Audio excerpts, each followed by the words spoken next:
El drama de los refugiados, el éxodo masivo de ciudadanos mayoritariamente sirios, solo es comparable al provocado por la Segunda Guerra Mundial. Una tragedia que entonces como ahora señala a culpables en etnias diferentes o inmigración de otros países. Educar en la tolerancia y en el respeto a la diferencia es fundamental para que ni se repita ni se olvide el holocausto del siglo pasado.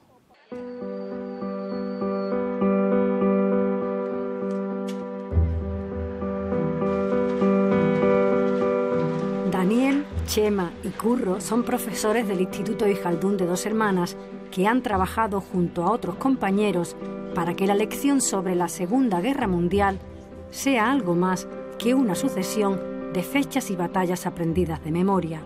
Ellos han conseguido que los alumnos se impliquen y aprendan desde la reflexión crítica y la libertad.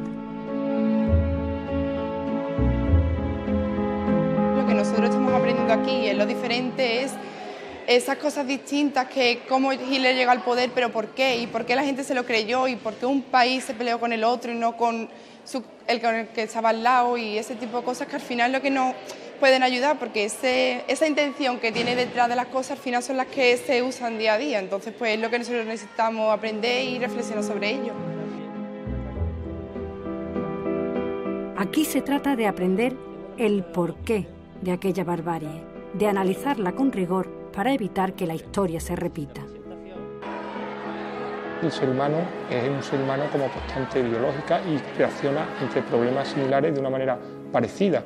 Estudiar la historia ayuda a comprender la realidad y saber afrontar los problemas a los que se tienen que enfrentar día a día y darle respuesta a los mismos.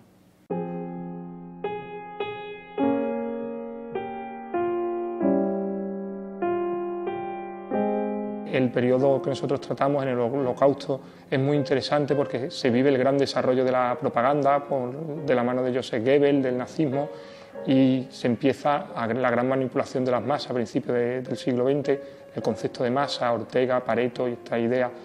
Y es muy interesante tratarlo y verlo de una manera diferente porque nos permite no solo ver cómo funciona, sino trasladarlo al día de hoy y ver cómo nosotros mismos estamos sometidos a este tipo de propaganda, a este tipo de realidad y a este tipo de cosas y de mecanismos que muchas veces nos pueden parecer extraños, pero a lo mejor si los conociéramos mejor serían mucho más simples de lo que parecen. Cuando las palabras, que son la clave del pensamiento, van asociadas a las imágenes, resulta más fácil asimilar las ideas y también entender las fórmulas y mecanismos de la manipulación.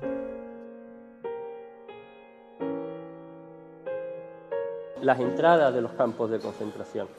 En todos ellos, o mejor dicho, en casi todos ellos, rezaba una leyenda en su entrada.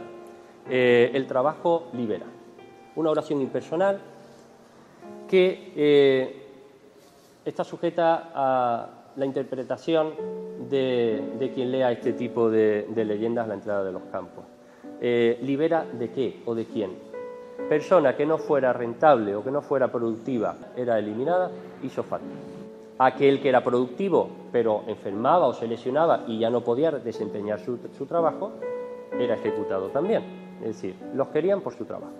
Aparte del pueblo judío fueron perseguidos todo aquel que discrepaba de la ideología fascista. Estamos hablando de que fueron apresados en los campos de concentración homosexuales, comunistas, negros, gitanos, testigos de Jehová, etc. La clase magistral impartida por un profesor de la Universidad Pablo de Olavide vuelve a invitarlos a reflexionar sobre las generalizaciones, la ignorancia y el miedo a lo desconocido que está detrás de todos los prejuicios, los de la Alemania nazi y los de la actualidad. Es una educación que tiene que ver también con lo emocional, que tiene que ver con los sentimientos, que tiene que ver con la justicia, que tiene que ver con la igualdad, y se trata de que en este momento tan importante, que es el momento en el que ellos están educándose y un momento en el que se están formando no solo como estudiantes, sino sobre todo como personas, pues estemos ahí los profesores para al menos aportar nuestro granito de arena en lo que van a ser personas que en el futuro van a influir y van a decidir en las sociedades en las que vivan. La educación en valores es educación en mayúscula, educación humanista, con espacio para el arte, incluido el séptimo.